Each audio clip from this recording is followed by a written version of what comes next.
सीतापुर नाम के गांव में रामू नाम का एक चिकन का व्यापारी रहता था। पूरे गांव में सिर्फ एक ही चिकन की दुकान थी, इसलिए सभी रामू की दुकान से ही चिकन खरीदा करते थे। अरे रामू भाई, चिकन कैसा दे रहे हो? 1 किलो का 100 रुपये। ठीक है, 3 किलो दे दो और ताज़ा देना। बिल्कुल भैया, यह भी कोई कहने की बात है, अभी देता हूँ। इसी तरह से रामू हर रोज चिकन बेचा करता था और रात को दुकान बंद करके वापस घर चला जाता था। उसके परिवार में उसकी पत्नी और एक बेटा था। रामू सुबह सुबह उठकर पास ही के गांव में जाकर मुर्गियां लाया करता था और मुर्गियां लाकर गांव वालों को उसका चिकन बेचा करता था। इसी तरह एक दिन सुबह रामू पास ही के गांव में मुर्गियों के व्यापारी अब्दुल के पास जाता है। जब व्यापारी उससे कहता है, अरे रामू, मैंने सुना है तेरा धंधा बहुत अच्छा चल रहा है। हाँ अब्दुल भाई, बस घर का खर्चा चल जाता है। अरे अब झूठ भी मत बोलो, पूरे गांव में तुम अकेले ही चिकन बेचते हो। तुम मनमाने दाम में चिकन बेचकर खूब कमाते होगे और मुझसे तो सस्ते दामों में मुर्गी ले जाते हो, तो मुनाफा तो बहुत होता होगा। नहीं भैया, ऐसा बिल्कुल नहीं है, बल्कि मैं तो कम से कम दाम में चिकन बेचता हूँ। मैंने गांव वालों से कभी कोई बेईमानी नहीं करी। अच्छा ठीक है, वो सब रहने दो। तुम्हें बस ये बताना था कि अनाज बहुत महंगा हो गया है, तो मुर्गियों की देखभाल करने में बहुत खर्चा होगा, इसलिए आज से मुर्गियों के दाम भी बढ़ गए हैं। एक मुर्गी 3,000 की मिलेगी। अरे नहीं नहीं अब्दुल मियाँ, ऐसा मत कहिए। इतनी महंगी मुर्गियाँ मैं कैसे खरीद सकूँगा, और अगर मुर्गियाँ इतनी महंगी खरीदूँगा तो इसका चिकन सस्ते दामों में गांव में जाकर कैसे बेचूँगा। देखो भाई, लेना है तो लो, नहीं तो और भी हैं खरीदने वाले। रामू के पास मुर्गियां खरीदने के अलावा और कोई रास्ता नहीं था, क्योंकि अब्दुल को छोड़कर गांव में कोई भी मुर्गियां नहीं पाला करता था। अब्दुल ने इस बात का फायदा उठाना शुरू कर दिया और वह अपने ग्राहकों को महंगे दामों में मुर्गी बेचने लगा। ठीक है अब्दुल भैया, आज तो फिर मैं एक ही मुर्गी ले जा सकूंगा। पहले की तरह 500 की देते तो 6 मुर्गियां ले जा सकता था। अरे भाई, ऐसी कोई बात नहीं है, अगर महंगी लग रही है तो जाओ किसी दूसरी जगह से ले लो। यह कहकर अब्दुल हंसने लगता है और रामू एक मुर्गी लेकर घर वापस आ जाता है। अरे बाकी मुर्गियां कहाँ हैं? दुकान पर ही छोड़ आए क्या? अरे नहीं, जहाँ से मैं मुर्गियाँ लेता हूँ उसने मुर्गियों के दाम बढ़ा दिए हैं, इसलिए मैं आज एक ही मुर्गी ला सका। तो फिर आप चिकन कैसे बेचोगे? मेरा मतलब है कि एक मुर्गी से तो बहुत कम चिकन निकलेगा। हाँ, चिकन तो कम निकलेगा, लेकिन वो भी बिक जाए तो बहुत बड़ी बात है। मतलब मैं कुछ समझी नहीं। पहले तो मैं कम दाम में चिकन बेचा करता था, लेकिन अब जो मैं इतनी महंगी मुर्गी लेकर आया हूँ तो चिकन भी तो महंगा ही बेचना पड़ेगा ना, और इतना महंगा चिकन पता नहीं गांव वाले खरीदेंगे भी या नहीं। अरे रे, यह तो बहुत बड़ी मुसीबत है। हर रोज की तरह रामू अपनी दुकान में जाकर चिकन काटने लगता है। अरे भैया, 1 किलो चिकन तोल देना। हाँ भैया, अभी देता हूँ। इतना कहकर रामू उसे 1 किलो चिकन तोल देता है। भैया, ये लो अपने पैसे। अरे भैया, 400 रुपये हुए, यह तो सिर्फ 100 है। क्या 400 रुपये? यह कब हो गया? अभी परसों ही तो मेरी पत्नी 100 रुपये में लेकर गई थी। 2 दिन में ही दाम दुगने से ज्यादा हो गए। मजाक कर रहे हो क्या रामू भाई? अरे नहीं भैया, ऐसा नहीं है, बाजार में मुर्गियों के दाम बढ़ गए हैं, इसलिए चिकन का भी दाम आज से बढ़ गया है। रहने दो भाई, मुझे नहीं चाहिए, ये इतना महंगा चिकन तुम अपने पास ही रखो। इतना कहकर वो आदमी बिना कुछ लिए वहां से चला जाता है। कुछ समय बाद और भी ग्राहक रामू के पास आते हैं, लेकिन महंगा होने के कारण कोई भी उससे चिकन नहीं लेता और सब उसे बुरा भला कहकर उसकी दुकान से चले जाते हैं। अरे ये क्या, ये तो सरासर लूट मचा रखी है, इससे सस्ता चिकन तो शहर में मिल जाएगा। शाम हो जाती है, लेकिन रामू की बिक्री नहीं होती। तभी वो देखता है कि मुर्गी बेचने वाला अब्दुल उसकी दुकान के ठीक सामने चिकन की दुकान लगा रहा होता है। यह देखकर वो हैरान हो जाता है। आ जाओ, सस्ते में चिकन ले जाओ, चिकन बिरयानी बनाओ और मज़े से खाओ। आ जाओ, आओगे तो पाओगे, नहीं तो बाद में पछताओगे। इतना सुनते ही सभी गांव वाले अब्दुल की दुकान पर चिकन खरीदने के लिए लाइन लगा लेते हैं। अरे भैया, चिकन कितने का दे रहे हो? 50 रुपए किलो दे रहा हूँ भाभी, कितना दे दूँ? अच्छा, तब तो 2 किलो दे दो। अरे भाई, मुझे भी 1 किलो चिकन तोल दो। अरे भैया, थोड़े चिकन पकोड़े बना लेना और थोड़े चिकन बिरयानी बना लेना। 4 किलो ले लो, 200 ही होंगे। ये बात तो ठीक है, लेकिन आप इतना सस्ता चिकन दे कैसे रहे हो? आज से पहले आपको इस गांव में देखा भी नहीं है। वो सामने की दुकान में तो 400 का 1 किलो मिल रहा है। अरे भैया, हम बाकियों की तरह ठग नहीं है, बीवी बच्चे वाले आदमी हैं। एक एक पैसे की कीमत हमें अच्छे से मालूम है। मैं नया हूँ, लेकिन चिकन हमेशा पुराने दाम पर ही बेचूंगा। सभी लोग बहुत खुश होते हैं और अब्दुल की दुकान से चिकन लेने लगते हैं। रामू को कुछ भी समझ नहीं आ रहा होता है। जब अब्दुल की दुकान पर भीड़ नहीं होती है, तब रामू उसकी दुकान पर जाता है। अरे अब्दुल भाई, आपने ऐसा क्यों किया? भला मैंने क्या किया? मैं तो अच्छा खासा यहाँ चिकन बेच रहा हूँ। मुर्गियों के दाम तो बढ़ गए हैं ना, तो फिर भैया आपने चिकन इतना सस्ता कैसे बेच दिया? ऐसा करने में तो मुझसे कोई भी चिकन नहीं खरीदेगा और मेरा व्यापार बंद हो जाएगा। तो फिर एक काम करो, तुम अपना चिकन मुझे बेच दो, मैं सारा चिकन खरीद लूँगा, वो भी 1000 रुपये में। अरे भाई, यह तो सरासर धोखेबाजी है। मैंने पूरे 3000 देकर तुमसे मुर्गी ली थी, अब 1000 रुपये में मैं तुमको सारा मीट दे दूंगा तो मेरा तो घाटा हो जाएगा। तो फिर भाई तुम रास्ता नापते बनो, वैसे भी थोड़ी देर में मुझे दुकान बंद करके घर जाना है। अब रामू बुरी तरह से फंस चुका था, इसलिए मजबूर होकर उसने सारा चिकन अब्दुल को बेच दिया और दुखी मन से घर वापस आ गया। क्या हुआ जी, इतने उदास क्यों हो? बिक्री तो अच्छी हुई ना? पता नहीं भगवान हमसे किस जन्म का बदला ले रहा है। ऐसा क्यों कह रहे हो? साफ साफ बताओ ना, क्या हुआ है? रामू उसे सारी बात बताता है। अब तो दोनों को ही कुछ भी नहीं सूझ रहा था कि घर कैसे चलेगा। उधर अब्दुल भी दुकान बंद करके अपने घर पहुंच जाता है, तो उसकी पत्नी मलिका उससे कहती है, आ गई जी, लाइए कितनी कमाई हुई है, इधर दीजिए। अरे मलिका, कभी पानी का भी पूछ लिया करो।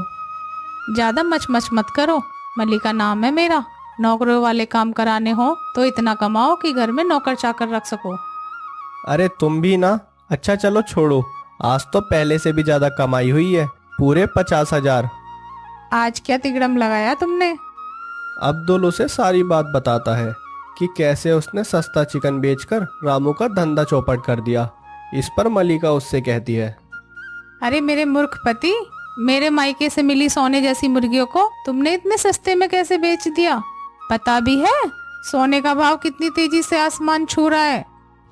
मुझे पता था तुम यही कहोगी, लेकिन मैं और करूं भी क्या? घर में आते ही तुम पैसे मांगने लगती हो।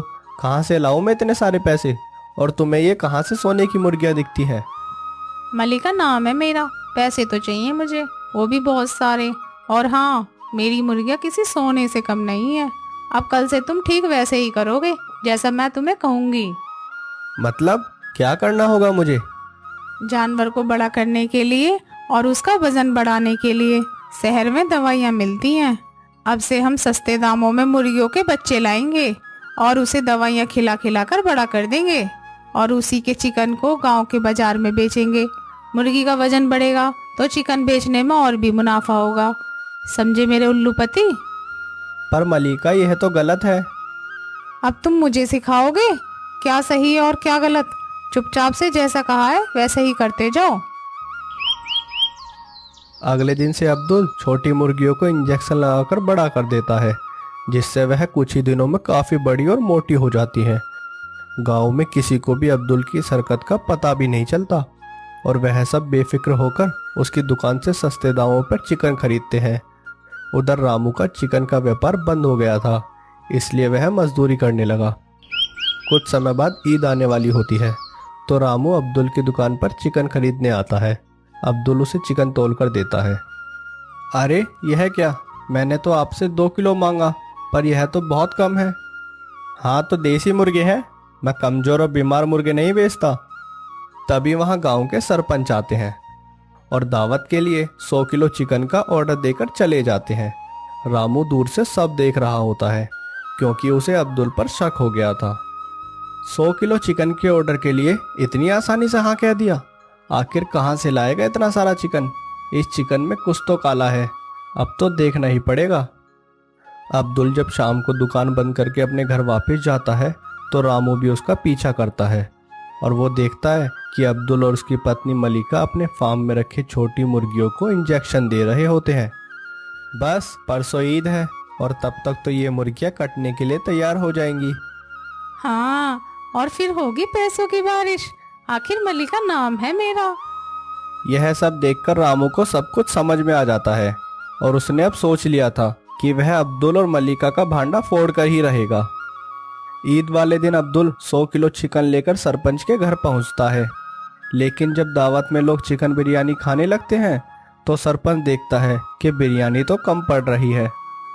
अरे ये क्या, मैंने तो इतनी सारी चिकन बिरयानी बनवाई थी, फिर यह कम कैसे पड़ सकती है? ऐसे में तो सभी लोग मेरा मजाक उड़ाएंगे। वो बहुत घबरा जाता है।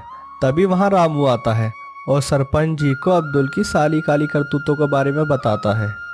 सरपंच जी, ये अब्दुल ना जाने कब से ऐसे दवाइयों वाले चिकन को पूरे गांव में बेच रहा है। इसको खाकर कई बार लोग बीमार भी हो गए हैं।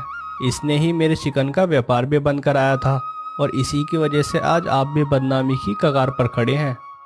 इतना सुनते ही सरपंच तुरंत अब्दुल और उसकी पत्नी को पूरे गांव वालों के सामने बुलाता है और गांव वालों को सारी बातें बताता है।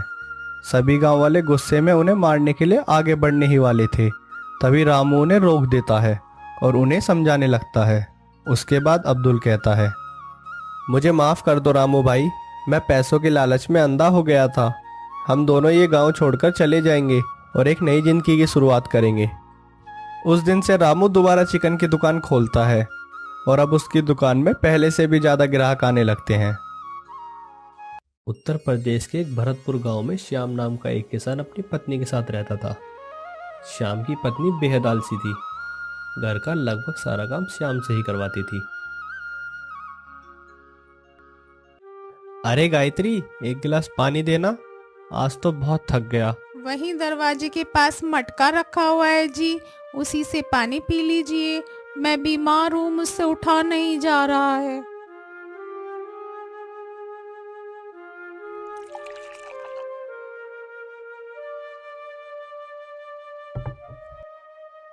अरे भाग्यवान, तुम अभी तक सो रही हो? खाना नहीं बनाया क्या? मुझे तो बहुत जोर से भूख लग रही है। नहीं जी, मुझे बदन दर्द से उल्टी आ रही है। मैं तो सारा दिन घर का काम करते करते थक जाती हूँ। शरीर में उठने की भी शक्ति नहीं है। सुबह तक तो तुम पूरी तरह ठीक थी, अब अचानक से तुम्हें बदन दर्द कैसे होने लगा? चलो ठीक है, कोई बात नहीं, तुम सोती रहो। दाल और चावल रखे हैं, मैं खिचड़ी बनाकर खा लेता हूँ। हे प्रभु, आज फिर से दाल और चावल की खिचड़ी खानी पड़ेगी। परेशान हो गई हूँ मैं तो।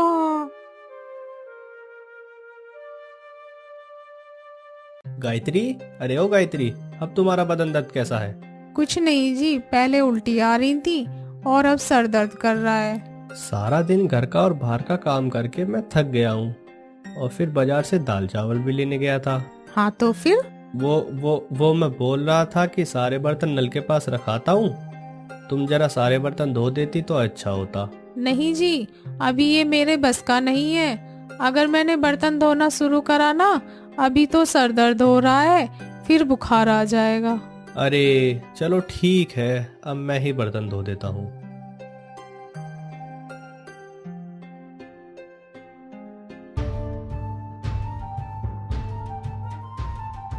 हे प्रभु, मेरे पेट में दर्द हो रहा है। हे प्रभु, मर गई रे मर गई, कोई तो बचा लो। सुनो गायत्री, आज मैं शहर जाऊंगा, दोपहर के खाने तक नहीं लौट पाऊंगा। तुम्हारे लिए दाल की खिचड़ी बनाकर रख दी है, तबीयत ठीक लगे तो उठकर खा लेना। अरे रे, फिर से दाल खिचड़ी? आज तो मैं अपने लिए मसालेदार खाना बनाऊंगी। अरे भाई श्याम, कहाँ जा रहे हो? अरे लाला जी, राधे राधे। मैं तो शहर जा रहा था, फसल का बीज लाने के लिए। इतनी गर्मी में इतनी दूर जा रहे हो? तुम ऐसा करना, शाम को मेरे घर आना, मैं तुमको अच्छे प्रकार के थोड़े फसल के बीज दे दूंगा। और हाँ श्याम, शाम को मेरे घर भूमि भोजन है, तो तुम्हारा और गायत्री बहू का भोजन मेरे घर पर ही है। समय से आ जाना, देरी नहीं करना, ठीक है? ठीक है लाला जी, तो फिर मैं वापस अपने घर चला जाता हूँ। शाम को भूमि पूजन में आऊंगा, साथ में गायत्री को भी ले आऊंगा। अरे वाह, कितनी अच्छी खुशबू आ रही है। मसालेदार खाने की तो बात ही अलग है। मेरे मुंह में तो पानी आ रहा है।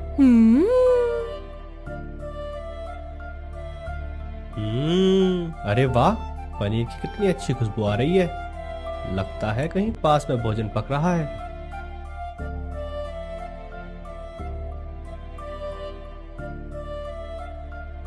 अरे अरे, ये पनीर की खुशबू तो मेरे घर से ही आ रही है, पर गायत्री के तो पेट में दर्द हो रहा था।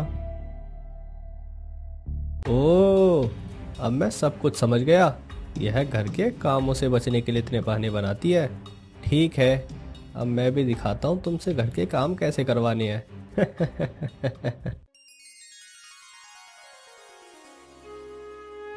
ओह, गायत्री, आज तो शहर से लौटते लौटते बहुत देर हो गई। आ गए आप? मैं कब से इंतजार कर रही थी।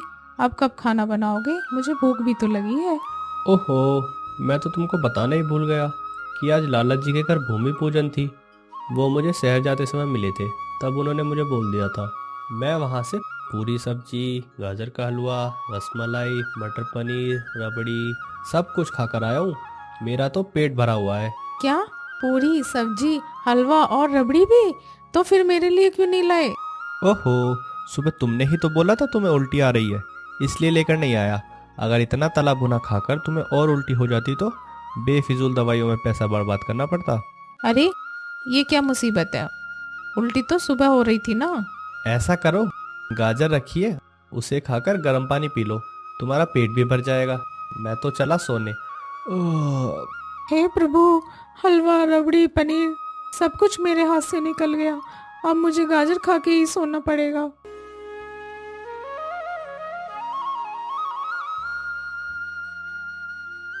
हे जी, कहाँ हो? मेरे लिए एक कप चाय तो बना दो जरा। चाय? नहीं नहीं, चाय तो बंद कर दो। अब से हम करेले का रस पिया करेंगे। मैंने तो पी लिया, अब तुम्हारी बारी। क्या? करेले का रस? क्यों? हाँ, पियेंगे। ये जो तुम्हारी उल्टी, सर दर्द, बदन दर्द होते हैं ना, ये सब ठीक हो जाएंगे और तुम एकदम स्वस्थ हो जाओगी। क्या? नहीं नहीं जी, ये तो बहुत कड़वा होगा, मैं नहीं पी पाऊंगी। नहीं नहीं, मना करने से नहीं चलेगा, ये तो पीना पड़ेगा। तबीयत ठीक नहीं करनी क्या? ये लो, पियो जल्दी से। चलो चलो, पियो पियो पियो। आय हाय हाय, छी छी छी छी, कितना कड़वा है। मेरा तो सारा मुंह कड़वा कड़वा हो गया। ओ जी, सुनो तो, आज खाने में क्या बनाया है? टिंडे की सब्जी। अब तुम्हें एक सप्ताह तक टिंडे की सब्जी और दलिया ही खाना पड़ेगा। हे भगवान, नहीं नहीं जी, अब मैं ये सब नहीं खा पाऊंगी। नहीं नहीं, मना करने से काम नहीं चलेगा, यह सब तो तुम्हें खाना ही पड़ेगा। आखिर तुम्हारी तबीयत का जो सवाल है। आपने खा लिया? नहीं नहीं, मैं तो राजू भैया के घर जा रहा हूँ। उनके घर मुंडन की पूजा है ना, तो मैं वहीं खाना खाऊंगा। वैसे उन्होंने तुम्हें भी बुलाया था, पर तुम्हारी तो तबीयत खराब है, इसलिए मैं अकेला ही चला जाता हूँ। मैं टिंडे की सब्जी खाऊं और ये मसालेदार खाना खाएंगे? ऐसा नहीं हो सकता। मैं खुद ही अपने लिए स्वादिष्ट खाना बना लूंगी। अरे, ये क्या? घर में तो एक भी सब्जी नहीं है, और तो और मैंने टिंडे की सब्जी भी फेंक दी। हे भगवान, अब तो मैं और भूखी मर जाऊंगी। अरे अरे, ये आपके हाथ में डब्बा कैसा है जी? हाँ हाँ, आप बताओ क्या लाए हो इसमें? ये तो राजू भैया ने खाना दिया है। बहुत सारा खाना बच गया था ना। अरे वाह, आप मेरे लिए खाना लाए हो। लाइए लाइए, जल्दी से दे दीजिए मुझे। अरे नहीं नहीं, ये तो मैं अपने लिए लेकर आया हूँ, सुबह गर्म करके खाऊंगा। तुम्हारे लिए तो मैं टिंडे की सब्जी बना कर गया था ना, कल फिर खिचड़ी बना दूंगा। अभी मैं इसको रसोई में रख देता हूँ। हे प्रभु, मैं कब तक ये टिंडे और खिचड़ी खाती रहूंगी, अब और नहीं।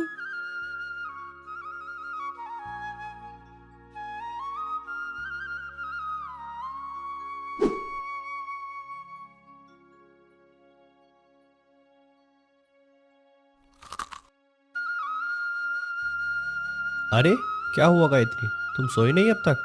और ये तुम क्या कर रही हो? सुनिए जी सुनिए, मुझे माफ़ कर दीजिए। मेरी कोई तबीयत वबीयत ख़राब नहीं है।